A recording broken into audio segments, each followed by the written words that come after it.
Hello everyone, welcome back to our channel Learning Hub, and today we will start our chapter combustion and flame. Okay जो हमने previous class के अंदर इसकी जो पहले class हो चुकी है उसमें हमने रीड किया था कि इग्निशन टेम्परेचर क्या होता है, what do you mean by combustion, what is flame and what is ignition temperature and what is inflammable substances. ये सारी चीज़ें जो हम ऑलरेडी लर्न कर चुके हैं। ओके सो जो आज का टॉपिक होगा हमारा that is the type of combustion. Means हमने कंबशन देखा कि कंबशन क्या होता है, बर्निंग होता है, बट कितने प्रकार की बर्निंग होती है, कैसे बर्निंग होती है, ये जो है हम आज क्लास के अंदर रीड करेंगे। Types of combustion. Bring a burning matchstick or gas lighter near a gas stove in the kitchen. Turn on the knob of the gas stove, what do you observe. मतलब जब हम gas को on करते हैं, gas stove के पास जब हम lighter को लेकर आते हैं तो जो गैस है मतलब कंबशन स्टार्ट हो जाता है। We find that the gas burns rapidly and produce heat and light. अब दो तरीके की कंबशन इसने बताए हैं। First one is the rapid combustion, second one is the spontaneous combustion. Okay, rapid का मतलब है कि जो फास्ट होता है, रैपिड का मतलब क्या होता है, जो फास्ट हो रहा है। स्पॉन्टेनियस जो अपने आप हो जाता है, ऑन इट्स ओन। ये साथ के साथ आप भी लिख लीजिएगा, ये इम्पॉर्टेंट है। जो रैपिड है वो फास्ट कंबशन होता है और जो स्पॉन्टेनियस है ऑन इट्स ओन। मतलब इसको बाहर से किसी चीज़ की रिक्वायरमेंट नहीं है, इसके अंदर जब खुद हीट गैदर होना स्टार्ट हो जाती है तो उस टाइम पे एकदम से वो अपना इग्निशन टेम्परेचर जो है वो ले लेती है और फायर जो है उसमें स्टार्ट हो जाती है। और रैपिड कंबशन के अंदर क्या है, हम उसको बाहर से एक्सटर्नल इसके अंदर कुछ ना हम प्रोवाइड करते हैं जिससे एकदम से कंबशन जो है वो स्टार्ट होता है। फॉर एग्जांपल जैसे कि हमने गैस ऑन किया है, गैस के पास जब हम लाइटर लेकर जाएंगे, अब एक साइड से गैस एक साइड से लाइटर, जब दोनों कंबाइन हो जाएंगे तो क्या होगा, रैपिड कंबशन हो जाएगा। गैस यही इसकी डेफिनेशन है, गैस बर्न्स रैपिडली। जब गैस रैपिडली बर्न करती है and produces heat and light, such combustion is known as the rapid combustion, right. For example phosphorus which burn in air at room temperature. The type of combustion, ये भी इसका example और ये भी इसका example हो सकता है। और एक मैचस्टिक वाला भी इसके अंदर आ सकता है रैपिड कंबशन के अंदर ही, कि जब हम मैचस्टिक ऑन करते हैं। The type of combustion in which a material suddenly burst, जब एक मटेरियल सडनली बस्ट करता है into flame without the application of any apparent cause, मतलब उसका कोई कोज नहीं था बट उसकी बॉडी के अंदर इतनी ज़्यादा हीट एकदम से इकट्ठी हो जाती है, अगर हम उस हीट को बाहर नहीं निकालेंगे तो वो क्या हो जाता है, बस्ट हो जाता है। तो उसको किसी ने उसको हीट प्रोवाइड नहीं की है, या किसी ने वहाँ जाके मैस्टिक ऑन नहीं की है, या किसी ने लाइटर ऑन नहीं किया है, बट उसकी बॉडी के अंदर ही इतनी हीट जो है वो जनरेट हो चुकी है ऑन इट्स ओन, इसलिए मैंने ये लिखवा है कि on its own. Okay, so two type के हमने पढ़े हैं, एक और रैपिड कंबशन, सेकेंड हमने देखा है spontaneous combustion. Spontaneous combustion of a coal dust has resulted in many disasters fire. मतलब इसका एक एग्जांपल अगर मैं आपको जनरली बताऊं तो क्या होता है, जो फॉरेस्ट फायर होती है। अब फॉरेस्ट फायर में मतलब कोई तो जंगल में आग नहीं लगाता, जंगल में जो आग लगती है वो अपने आप ही लगती है। क्यों, उसका जो टेम्परेचर है वो एकदम से इतना अंदर इतनी गर्मी होने की वजह से उनका जो टेम्परेचर है वो बहुत ज़्यादा हो जाता है और वो अपने आप ही क्या हो जाता है, बस्ट हो जाता है। तो वो क्या है, स्पॉन्टेनियस कंबशन है। वैसे ही कोल माइंस के अंदर भी क्या हो जाता है, उनके अंदर हीट जनरेट हो जाती है जिससे जो कोल माइन है वो एकदम से बस्ट कर जाती है। वही इसके अंदर लिखा, spontaneous combustion of coal dust has resulted in many disasters fire in coal mines. Spontaneous forest fires are sometimes due to the heat of the sun or due to the lightning strike. मतलब या तो सन की heat इतनी ज़्यादा हो जाती है या कभी कभी लाइटनिंग की वजह से हो जाती है। However most forest fires are due to the carelessness of human beings. It is important to remember that the campfires must be completely extinguished before leaving a forest after a picnic or a visit. We generally have fireworks। अब एक इसने क्या दिया है, explosion दिया है। एक हमने पढ़ा रैपिड कंबशन, सेकंड हमने पढ़ा है स्पॉन्टेनियस कंबशन, और एक थर्ड इसने टर्म दी है एक्सप्लोजन। एक्सप्लोजन में क्या होता है, हीट इवॉल्व होती है। We generally have fireworks on festival days. हमने देखा कि फेस्टिवल डेज पे हम क्या करते हैं, फायर क्रैकर्स लगाते हैं। फायर क्रैकर्स के अंदर क्या होता है, सडन रिएक्शन टेक प्लेस करती है जिसकी वजह से इवोल्यूशन ऑफ हीट होता है, लाइट होती है और साउंड होता है। A large amount of gas formed in the reaction is liberated, such reaction is known as the explosion. Means जिस रिएक्शन के अंदर इवोल्यूशन वो हीट का, लाइट का एंड साउंड का, और लार्ज अमाउंट ऑफ गैस जो है फॉर्म्ड होती है और लिबरेट होती है, मतलब बाहर निकलती है, इवोल्यूशन होता है। Such reaction is known as the explosion. Explosion can also take place if pressure is applied on the crackers, right. इसमें भी अगर मैं देखूं, एक तो ये फास्ट होती है, ऑन इट्स फास्ट होती है, ये वाली क्या है, ऑन इट्स ऑन होती है, राइट। ये क्या है, ये फास्ट प्रोसेस होता है, ये क्या है हमारा फास्ट प्रोसेस होता है। ये वाला क्या है, स्लो प्रोसेस होता है, ये वाला क्या है, स्लो प्रोसेस होता है। भाई अपने आप हो रहा है, अपने आप उसके अंदर हीट इकट्ठी होगी तो वो क्या होगा, स्लो प्रोसेस होगा, बट इसको हम हीट प्रोवाइड करवा रहे हैं तभी ये एकदम से क्या कर जाता है, कंबशन, रैपिड कंबशन हो जाती है। तो ये वाले पॉइंट भी इसके अंदर आप नोट कर लेना।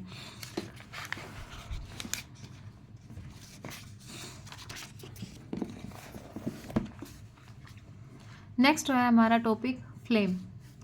अब फ्लेम क्या होता है, अब हम चैप्टर में दो नाम थे, कंबशन एंड फ्लेम। अब हमने कंबशन तो रीड कर लिया है, नेक्स्ट हमारा टॉपिक आता है फ्लेम क्या होता है। ये जो लाइट जलती है इसको हमने क्या बोलते हैं, फ्लेम बोलते हैं। कैंडल भी आपने कभी ऑन की होगी तो कैंडल के ऊपर जब ये लाइट होती है इसको हमने क्या बोलना होता है, flame, right. Recall your experience of burning a magnesium ribbon in class 7 if you do not have experience of burning the remaining items। मतलब इसने बोला है कि ये जो टेबल है इसमें देखो कि कैंडल को बर्न करते हैं तो कैंडल जब हम बर्न कर रहे हैं तो उसमें फ्लेम बनता है। मैग्नीशियम को जब हम बर्न करें तो क्या उसमें फ्लेम बनता है। कैम्फर को जब हम बर्न कर रहे हैं तो उसमें फ्लेम बनता है। केरोसिन स्टोव जो होता है क्या उसमें फ्लेम बनता है। क्या चारकोल में फ्लेम बनता है, चारकोल में फ्लेम नहीं बनता है, राइट। ये सारी चीज़ें जो है वो आपको पता होना चाहिए कि किस में फ्लेम बन रहा है, किस में फ्लेम जो है वो नहीं बनता है, और यही आपको रिकॉर्ड रखना है आपका, right. Structure of a flame. Next जो एक्टिविटी गिवन है यहाँ पे आपको दिया गया है structure of a flame. Hold 4 to 5 centimeter long thin glass tube with a pair of tongue and introduce its one end in the dark zone of a non flickering candle flame। मतलब जहाँ पे वो on नहीं हो रही है, इस side, ठीक है। एक साइड तो ऑन है, एक साइड जो है वो ऑन नहीं है, तो जिस साइड से ऑन नहीं है उसको हमने डार्क जोन के अंदर रखना। ब्रिंग अ लाइटेड मैस्टिक, फिर लाइटेड मैस्टिक को उसके पास लेकर आना। Do you see a flame coat at this end of the glass tube after a while. मतलब कुछ टाइम बाद देखेंगे कि यहाँ पे भी एक फ्लेम जो है वो स्टार्ट हो जाता है। If so what is that produce a flame. Notice that the wax near the heated wick melts quickly. Wick होता है ये जो ब्लैक कलर की होती है ना बेटा, इसको हमने क्या बोलना है, विक बोलना है, right. The substance which vaporise during burning. मतलब वो सब्सटेंस जो वेपराइज हो जाता है ड्यूरिंग बर्निंग गिव फ्लेम। वो क्या देता है, हमें फ्लेम देता है। हम जैसे ये कैंडल है, ठीक है, कैंडल को हम क्या कर रहे हैं, लाइट कर रहे हैं, मतलब इसको जला रहे हैं, तो यहाँ पे जो उसकी वैक्स होती है वो क्या हो जाती है, मेल्ट होना स्टार्ट हो जाती है। जब मेल्ट होगी तो यहाँ पे क्या स्टार्ट हो जाएगी, फ्लेम स्टार्ट हो जाएगी। इमेजिन ये ऑरेंज कलर का क्या है, ये आपकी फ्लेम है, नीचे वाला क्या है, ये कैंडल है, और इसके बीच में हमें एक क्या दिखाई देती है, विक दिखाई देती है, ठीक है, ब्लैक कलर की wick. For example kerosene oil and molten wax rise through the wick and are vaporized during the burning and forms the flame। Okay, मतलब इस विक के आसपास जो वैक्स होती है वो मेल्ट होना स्टार्ट हो जाती है, वेपराइज हो जाती है, और क्या बनाती है, एक फ्लेम बनाती है। Charcoal on the other hand does not vaporise. यही मैंने बताया था कि चारकोल जो है वो फ्लेम नहीं बनाता है, तो वही इसमें लिखा है कि चारकोल जो है डज नॉट वेपराइज, वो वेपराइज नहीं होता, और वेपराइज नहीं होगा तो वो फ्लेम भी नहीं बनाएगा। Activity 6.5 could the vapors of wax coming out of the glass tube be the cause of the flame produced when the candle flame is steady। जब कैंडल फ्लेम जो है स्टेडी है, मतलब कांस्टेंट है। Introduce a clean glass plate, तो हम क्या करेंगे, क्लीन ग्लास प्लेट को इंट्रोड्यूस करवाएंगे जस्ट उसके ऊपर। The luminous zone of the flame into the luminous zone. Luminous zone वो होता है जो हीट प्रोड्यूस कर रहा है। ल्यूमिनियस जोन कौन सा होता है, जो हीट प्रोड्यूस करता है। Hold it there with the pair of tong for about 10 second. 10 second के लिए हमने उसको रखना। Then remove it. What do you observe. तो हमने क्या ऑब्जर्व किया कि जब हमने उसको ल्यूमिनियस रीजन के अंदर हम लेकर आए जहाँ पे सबसे ज़्यादा हीट प्रेजेंट थी, तो वो वाला पोर्शन क्या हो जाता है हमारा, ब्लैक कलर का हो जाता है। क्या हो जाता है? ब्लैक कलर का हो जाता है। ये ब्लैक कलर किस लिए हो जाता है? क्योंकि यहाँ पे अनबर्न्ड कार्बन जो है वो डिपॉजिट होना स्टार्ट हो जाता है।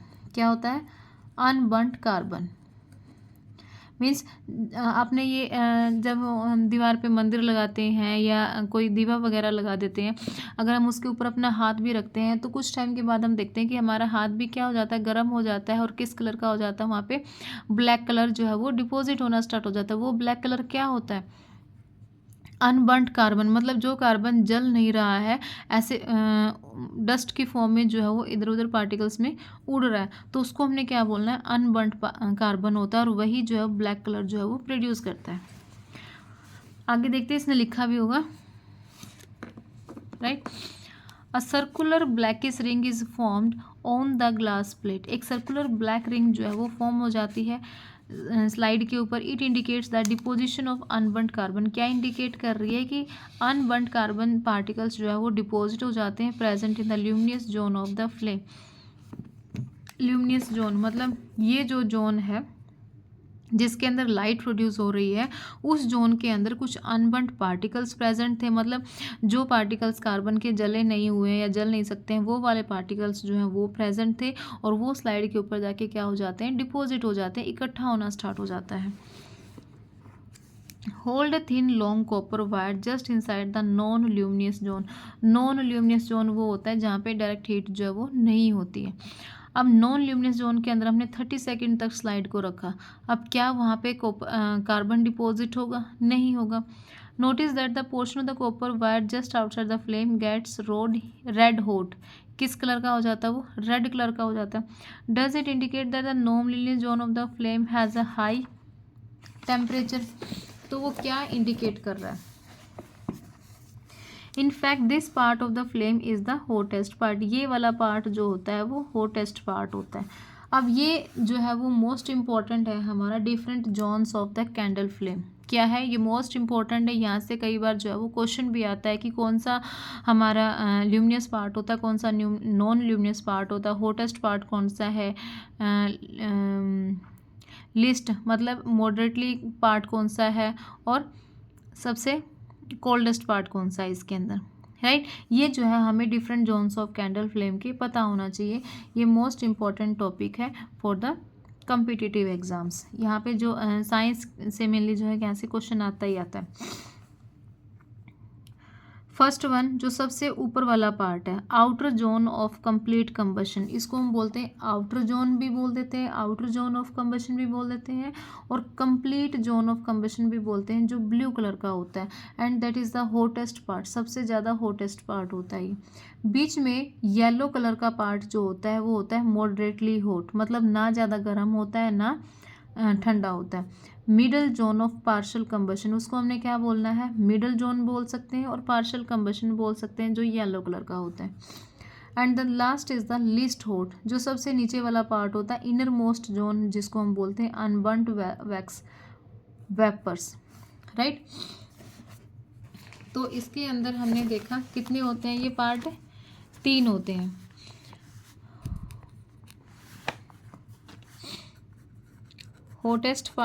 हॉटेस्ट पार्ट को और हम क्या बोल सकते हैं? Outer zone. आउटर जोन को सेकंड नाम क्या बोल सकते हैं हम? Complete combustion, right. और सबसे जो मिडल वाला पार्ट होता है, कौन सा होता है? जो मिडल पार्ट होता है, मिडल पार्ट को हम क्या बोलेंगे? Middle zone.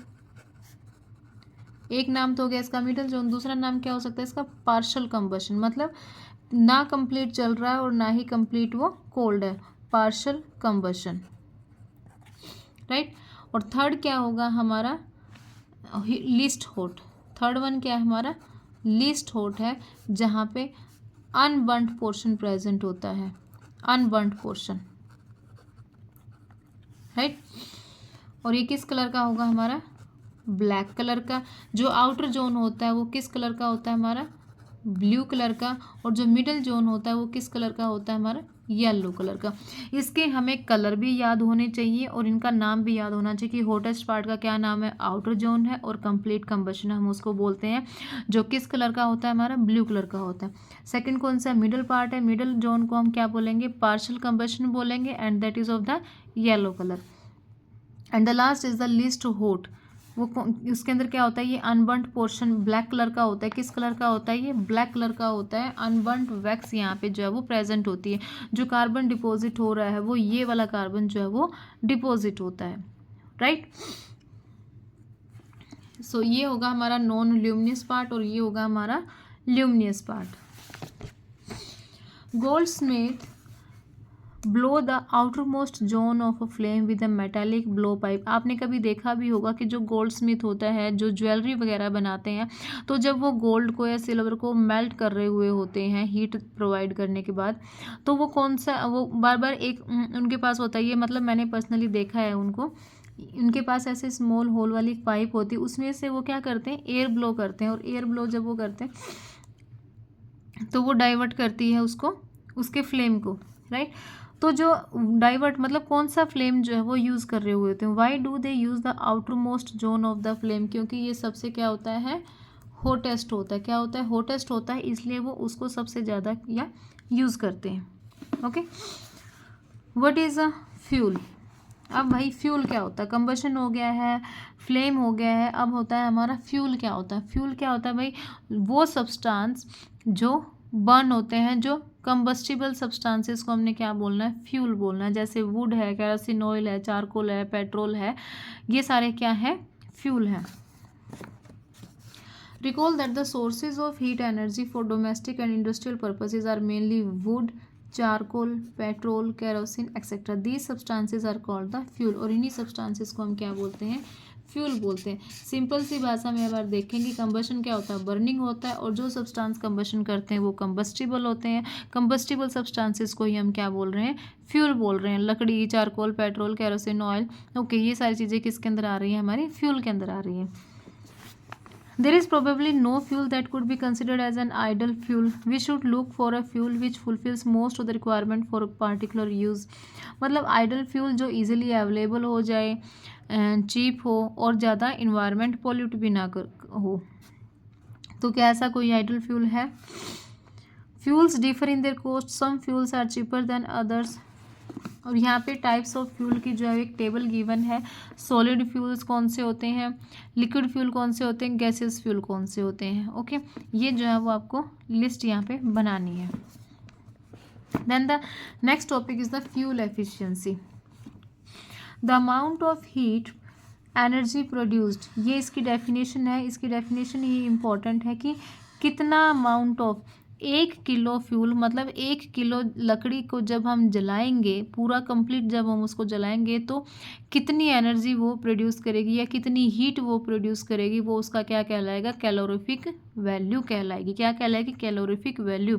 When we burn the 1 kg wood, how much heat is produced, it is known as its calorific value, right. I hope ये डेफिनेशन आपको क्लियर हो गई होगी कि 1 किलो फ्यूल जलाने पर हमें कितना अमाउंट में हीट जो है वो मिल रहा है, वही उसकी क्या होगी, कैलोरीफिक वैल्यू होगी। और नेक्स्ट जो है ये आपकी ऐसा यूनिट यहाँ पे गिवन है, किलो जूल पर केजी। क्या है, किलो जूल पर केजी। और जो calorific value of different fuels, यहाँ पे डिफरेंट, जो काउ डंग केक होता है उसकी जो कैलोरीफिक वैल्यू कितनी है, 6000 से 8000 है। मतलब अगर हम 1 kg काउ डंग को बर्न करते हैं तो हमें कितनी हीट मिल रही है, 6000 से 8000 किलो जूल जो है वो हमें हीट मिल रही है। और वुड को हीट करने से हमें कितना मिलता है, 17000 टू 22000, राइट। ये जो है कैलोरीफिक वैल्यू की टेबल है। Next is the burning of fuel leads to the harmful products. अब हम चीज़ें बर्न तो करते हैं भाई, हमारे जो हम अब हमें खाना बनाना है तो हम कुछ ना कुछ तो गैस यूज़ करेंगे। लकड़ी, अगर हम चूल्हे पे रोटी बना रहे हैं तो हम लकड़ी का यूज़ करेंगे, गैस पे बना रहे हैं तो हमें गैस चाहिए। बट इतने सारे प्रोडक्ट जो हम यूज़ कर रहे हैं उनका कुछ ना कुछ अब एडवांटेज तो है, बट साथ के साथ उनके क्या होंगे, डिसएडवांटेज भी होंगे। वो कहीं ना कहीं तो पोल्यूशन भी क्रिएट कर रहे होंगे। अब जैसे हम गाड़ी चलाते हैं, अब अपने पर्सनल बेनिफिट के लिए तो हम गाड़ी चला रहे हैं, बट वो गाड़ियाँ भी किस में चल रही हैं, पेट्रोल में चल रही हैं। पेट्रोल इनडायरेक्टली क्या कर रहा है, पॉल्यूशन कर रहा है इन्वायरमेंट के अंदर। ओके, तो वैसे ही फ्यूल भी क्या है, वो हार्मफुल प्रोडक्ट्स भी देता है। Carbon fuels like wood, coal, petroleum release unburned carbon particles. क्या रिलीज करता है ये, अनबर्न्ड कार्बन पार्टिकल्स रिलीज करता है। These fine particles are dangerous pollutant causing the respiratory disease such as the asthma। मतलब जब वो कंप्लीट बर्न नहीं होता है, अनबर्न पार्टिकल्स, आपने कभी देखा भी होगा कि जब गांव में जो लोग चूल्हे पे खाना बना रहे होते हैं, ठीक है, तो वो क्या किसका यूज़ कर रहे हैं, वो वुड का यूज़ करें, लकड़ी का यूज़ करें। तो जब वो लकड़ी जलाते हैं तो साथ के साथ ब्लैक कलर के जो पार्टिकल्स हैं वो इधर उधर क्या है, उड़ रहे होते हैं। तो वही ब्लैक कलर के पार्टिकल्स क्या है, हमारे रेस्पिरेटरी डिजीज़ कोज करते हैं। क्यों, सांस के साथ जब हम रेस्पायर कर रहे हैं, ब्रीथिंग कर रहे हैं, ऑक्सीजन ले रहे हैं, तो साथ के साथ वो भी हमारे नेज़ल पाथवे के अंदर जा रहा है और हमारे लंग्स में जो है वो डिपॉजिट होना स्टार्ट हो जाता है, जो कि एक टाइम पे क्या कोज करता है, अस्थमा कोज करता है। Incomplete combustion of these fuels give the carbon monoxide gas. क्या देता है हमें, कार्बन मोनोऑक्साइड गैस देता है, जो कि बहुत ज़्यादा पॉइजनस गैस है, हार्मफुल गैस है। It is dangerous to burn coal in a closed room. जब हम क्लोज्ड रूम में, जैसे अभी विंटर सीजन आ गया, तो क्या करते हैं लोग कि पूरा कमरा बंद कर लेते हैं, एक उसके अंदर हीटर ऑन कर लेते हैं, या कोल जो है वो एक उसके अंदर बॉक्स के अंदर इकट्ठा करके उसको ऑन कर लेते हैं और सब कुछ बंद कर देते हैं। तो वो कौन सी गैस उस टाइम पे रिलीज़ हो रही होती है, कार्बन मोनोऑक्साइड गैस। और सुबह सब सो ही जाते हैं, मतलब वो परमानेंट ही सो जाते हैं। उनका जो ब्रीथिंग सिस्टम है वो क्या हो जाता है, ऑक्सीजन के साथ कौन सी गैस मिल जाती है, कार्बन मोनोऑक्साइड गैस मिल जाती है, जो कि एक पॉइजन का काम कर रही है, एक जहर का काम कर रही है। The carbon monoxide gas produce can kill person sleeping in that room. वो क्या कर देती है, किल कर देती है। इसलिए जो है वो एडवाइजरी होता है कि कभी भी जो रूम है वो आपका क्लोज नहीं होना चाहिए, बिल्कुल बंद नहीं होना चाहिए, अगर आपने कुछ कोल वगैरह या वुड वगैरह अंदर कमरे के अंदर आपने बर्न किया हुआ है। तो combustion of most fuels release carbon dioxide in the environment, increased concentration. और जब कार्बन डाइऑक्साइड की कंसंट्रेशन एयर के अंदर इंक्रीज हो जाती है, that will cause the global warming. The increase in the temperature due to the release of carbon dioxide is known as the global warming। global warming क्या होता है, temperature के अंदर राइज होना, मतलब जब टेम्परेचर बढ़ जाता है। आजकल इतनी गर्मियाँ क्यों होना स्टार्ट हो गई, क्योंकि डे बाई डे क्या है, गाड़ियाँ बढ़ रही हैं, सब अपनी अपनी पर्सनल गाड़ी लेकर घूम रहे हैं। तो जितनी ज़्यादा गाड़ी होंगी उतनी ज़्यादा जो है वो हार्मफुल गैसेस भी रिलीज़ होंगी। वो रिलीज़ कहाँ हो रही है, इन्वायरमेंट के अंदर रिलीज़ हो रही है। और इन्वायरमेंट के अंदर गैसेस, कार्बन डाइऑक्साइड गैस है वो रिलीज़ हो रही है, कार्बन मोनोऑक्साइड गैस है वो रिलीज़ हो रही है। क्योंकि जो ये एसी हैं, रेफ्रिजरेटर है, कौन सी गैस रिलीज़ करते हैं, क्लोरोफ्लोरोकार्बन गैस रिलीज़ करते हैं, जो कि बहुत ज़्यादा हार्मफुल गैस है। ओके, और इन गैसेस की वजह से टेम्परेचर जो क्या हो जाता है, इंक्रीज़ हो रहा है। और वही टेम्परेचर इंक्रीज़ होने की वजह से क्या हो रहा है, हमारा global warming. Global warming is the rise in temperature of the atmosphere of the earth. और इसकी वजह से क्या हो रहा है, मेल्टिंग हो रहे हैं पोलर ग्लेशियर्स को, which lead to the rise in the sea level, causing floods in the coastal areas. Low lying coastal areas में इवन भी permanently submerged under water. Okay, clear हुआ आपको कि ग्लोबल वार्मिंग क्या होता है। एक बार मैं फिर से बता देती हूँ कि ज़्यादा हार्मफुल गैसेस होने की वजह से, ज़्यादा कार्बन डाइऑक्साइड होने की वजह से, कार्बन मोनोऑक्साइड गैस ज़्यादा होने की वजह से जो हमारी अर्थ का टेम्परेचर है वो क्या हो रहा है, इंक्रीज़ हो रहा है। टेम्परेचर क्या हो रहा है, वो इंक्रीज़ हो रहा है। और जितना ज़्यादा टेम्परेचर इंक्रीज़ होगा उतनी ज़्यादा ग्लोबल वार्मिंग होगी। अब ग्लोबल वार्मिंग हो गई तो भाई पोलर ग्लेशियर्स भी मेल्ट करना स्टार्ट कर देंगे, क्योंकि एक सारा क्या है, ये बर्फ़ का बना हुआ है। अब जितना टेम्परेचर ज़्यादा होगा तो बर्फ़ क्या हो जाएगी, पिघलना स्टार्ट कर देगी, मेल्ट करना स्टार्ट कर देगी। मेल्ट करेगी तो सी का लेवल इंक्रीज़ हो जाएगा, फ्लड ज़्यादा आएगी। और जो सबमर्ज्ड, मतलब जो नियर अबाउट वाटर बॉडीज़ के पास जो घर बने हुए हैं या जो एरिया है, लो लाइंग एरिया जो होता है, वो सबमर्ज्ड हो जाता है वाटर के अंदर। ओके, ये सारे डिसएडवांटेजेस होते हैं हमारे ग्लोबल वार्मिंग के। And the fourth one is the burning of coal and diesel releases the sulphur dioxide. एक कौन सा गैस रिलीज कर रहा है, ये सल्फर डाइऑक्साइड गैस रिलीज कर रहा है, जो कि बहुत सफोकेटिंग एंड कोरोसिव गैस है। क्या है, सफोकेटिंग और कोरोसिव गैस है। Oxides of sulphur and nitrogen dissolves in rain water and form the acid. जब सल्फर की और नाइट्रोजन के ऑक्साइड्स डिजोल्व हो जाते हैं रेन वाटर के अंदर तो वो क्या बना देते हैं, एसिड बना लेते हैं, and that rain is known as the acid rain. इसलिए जो पहली बारिश होती है वो कभी भी यूज़फुल नहीं होती है, वो हमेशा हार्मफुल होती है, क्योंकि जब रेनी सीजन में सबसे पहली रेन आती है तो उसके अंदर बहुत ज़्यादा ऑक्साइड्स होते हैं और वो ऑक्साइड्स मेनली क्या है, एसिड रेन कोज करते हैं, right. It is very harmful for crops, buildings and soil. You have already learnt about in class 7 the use of diesel and petrol as fuels in automobiles is being replaced by किसके साथ replace किया है, CNG के साथ replace किया है, क्योंकि CNG is a cleaner fuel. CNG को हम क्या बोलते हैं, क्लीनर फ्यूल बोलते हैं, because CNG produce the harmful products in very small amounts, right. तो ये थे हमारे burning of fuel let's the harmful products, मतलब फ्यूल को बर्न करने के हार्मफुल प्रोडक्ट्स हैं।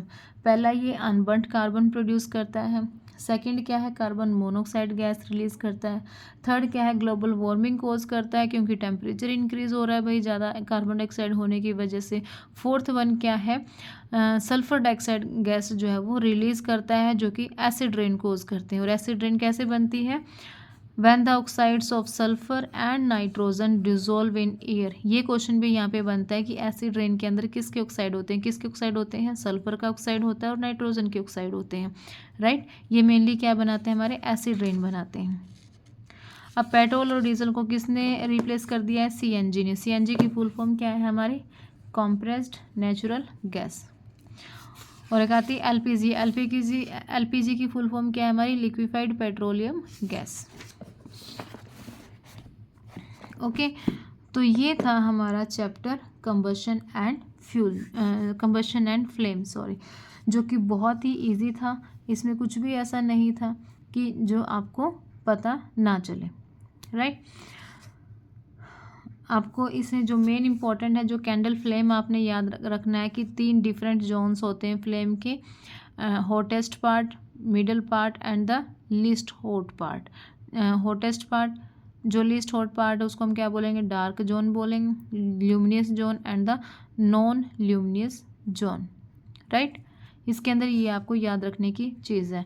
एक कैलोरीफिक वैल्यू क्या होती है, कंबशन, रैपिड कंबशन क्या है, स्पॉन्टेनियस कंबशन क्या है, इग्निशन टेम्परेचर क्या होता है। मतलब ये जो वन वर्ड की डेफिनेशन है ना, वो इसमें मेनली आपको याद करने की ज़रूरी है, याद करने के लिए ज़रूरी है।